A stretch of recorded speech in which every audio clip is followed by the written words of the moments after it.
జై వీరభద్రకు సార్ నమో నమ. ఏం రోజమ్మ తల్లి 54 వచ్చినా గాడిదకి వచ్చినట్లు అని నువ్వు జన్మలోకి వెళ్ళలేవు. జగన్ ఎంటుకలు పీకలేవు అంటే ఎంటుకలతో ఏం అవసరమమ్మా?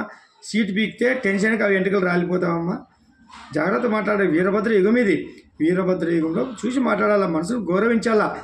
ఆయన కోట్లు ఖర్చు పెట్టుకొని వదిలేసుకొని, ఖర్చులు డబ్బులు సంపాదించేది వదిలేసుకొని ప్రజల కోసం త్యాగం చేసి కోట్లు ఖర్చు చేస్తున్న సొంత డబ్బుతోన అవహేళన చేయడము, పావలా అనడము, బాధల గురించి వ్యక్తిగత అవసరాలు నీకు ఎందుకమ్మా? ఈరోజు 100% స్ట్రైక్ రేట్ వీరభద్రుడు ఇచ్చినాడు. ఇది ఎవరికైనా సాధ్యమా? 21 ఎమ్మెల్యేలు, 2 ఎంపీలు. ఈరోజు ఆయన్ని ప్రపంచమంతా చూస్తుంది. ఇది మన ఆయన అనుకుంటే ఇట్లుంటుంది. మన ఆయన దృష్టి పడితే పాతాళంలో తొక్కాలంటే ఇప్పుడు తొక్కేసినాడు, అయిపోయింది. అవినీతి సొమ్మున ఇది మీ పార్టీది. తర్వాత అబద్ధాలతో, రక్తం మడుగులతో. అవినీతి అంటే రాజశేఖర రెడ్డి, అబద్ధాలంటే జగన్, వివేకానంద అంటే రక్తం మడుగులు. మీ పార్టీ అంతం. జై వీరభద్రకు నమో నమ. మరియు